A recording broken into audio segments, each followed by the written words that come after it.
There is a certain type of person who can walk into a room and within seconds feel that something isn't quite right. No one is arguing. Nothing obvious is happening. But somehow, they already know. It's in the way someone avoids eye contact for just a second too long. The slight delay before a reply. The smile that looks perfect on the surface, but feels empty underneath. Most people would miss it, but not them. Their mind doesn't just observe reality, it scans it. It dissects it. It reads between lines that were never even spoken. From the outside, this looks like a gift, a kind of emotional intelligence that most people wish they had. But here's the part no one talks about.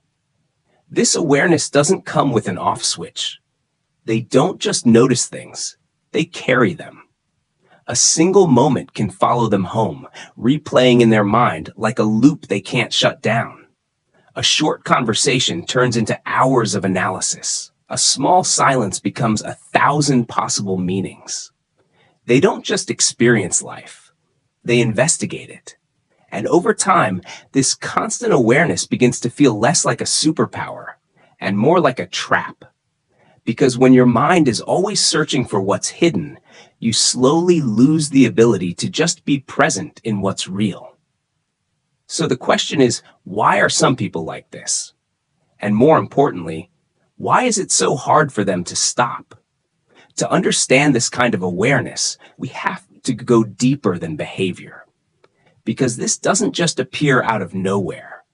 In psychology, this pattern usually comes from one of two very different paths. The first is something you're born with. Some people enter the world with a nervous system that is simply more sensitive than average. Science calls this sensory processing sensitivity, and people who carry it are often known as highly sensitive persons. For them, life has always felt more intense. Sounds are sharper. Emotions run deeper. Subtle changes in tone, expression, or energy don't just pass by unnoticed, they stand out immediately. It's like living in a world that's constantly in high definition. They don't try to notice more. They just do. But not everyone becomes overly aware this way. For many, this awareness is not a gift they were born with. It's something they had to build.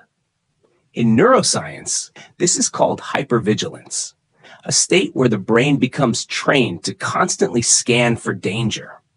And it often begins in environments that felt unpredictable or emotionally unstable. Imagine a child growing up in a home where moods change without warning, where silence could mean peace or the beginning of conflict. That child doesn't have the luxury of being carefree. They become observant out of necessity. They start paying attention to everything: the sound of footsteps, the tone of a voice, the way a door closes. Not because they're curious, but because they're trying to stay safe. Over time, the brain adapts. The amygdala, the part responsible for detecting threats, becomes more active. It learns one simple rule: always be ready. And eventually, that survival instinct becomes automatic. So when these people grow up, they often look at themselves and wonder, why do I overthink everything? What's wrong with me? But the truth is, nothing is wrong. Their mind didn't become this way by accident. It learned to be this way for a reason. The problem is, what once protected them in the past doesn't always serve them in the present. And when that level of awareness follows them into adult life, it begins to change the way they experience everything. When this level of awareness becomes part of your daily life, it doesn't stay quiet. It starts to shape how you think, how you feel, and how you see everything around you. For most people, a moment is just a moment. A message is just a message. But for someone who is overly aware, nothing is ever that simple. Imagine your boss sends you a short message, "Hey, come see me later." That's it. No emojis, no extra context. For most people, it's neutral. But for them, the analysis begins instantly. Why was it so short? Did the tone feel cold? Did I do something wrong? Their brain starts filling in the blanks, not with facts, but with possibilities. And the more they think, the more real those possibilities start to feel. Part of this comes from something called the default mode network, the system in your brain responsible for reflection and internal thinking. In most people, it turns on during rest, but in overly aware individuals, it's active almost all the time. So even when nothing is happening, their mind is still working. It's like running a marathon in the background of your own life. The focus doesn't just stay on the outside world. It turns inward. These people don't just feel emotions. They monitor them. They analyze them. And then they judge them. A simple emotion like sadness doesn't stay simple. It becomes a chain reaction. I feel sad. Why do I feel sad? I shouldn't feel sad. Something must be wrong with me. Even happiness doesn't escape this. They laugh at a joke, and a second later, they're already thinking wrongly. Was that too loud? Did that seem fake? It's like living your life while constantly watching yourself from the outside. Like dancing while staring into a mirror the entire time. You might hit every step perfectly, but you lose the feeling of the dance. Over time, this awareness begins to affect how they see people. They start to notice patterns, motives, hidden layers.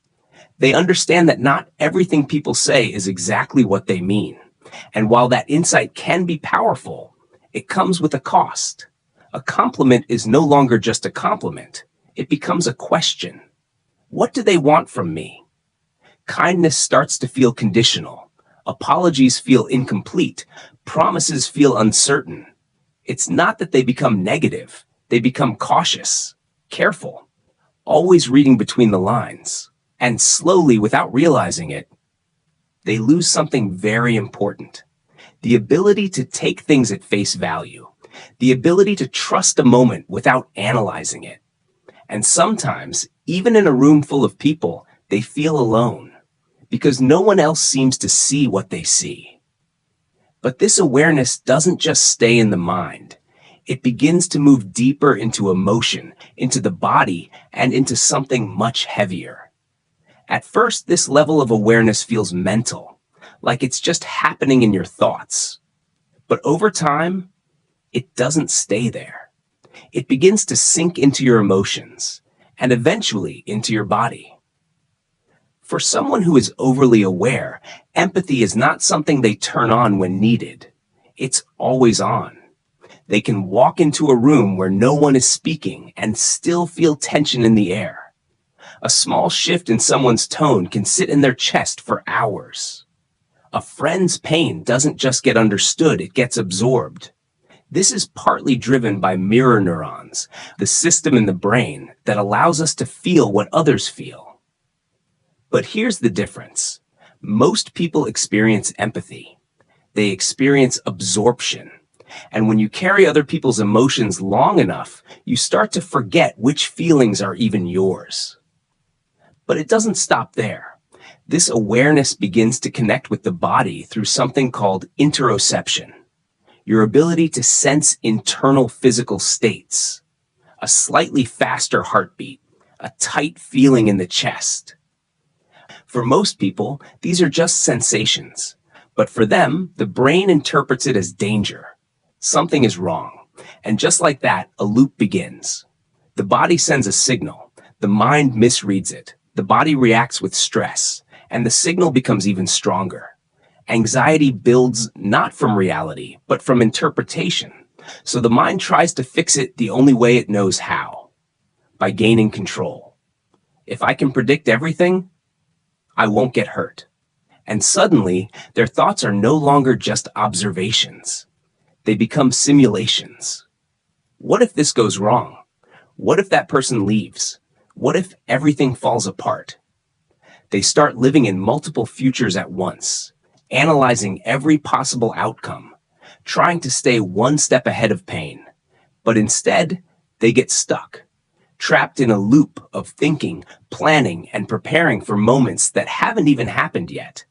And in trying to control life this way, they slowly lose the ability to actually live it. So what can someone like this actually do? Because the truth is, you can't just turn this awareness off.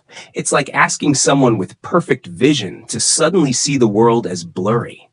That's not the solution. The real shift is much simpler and much harder. It's learning to stop carrying everything you see.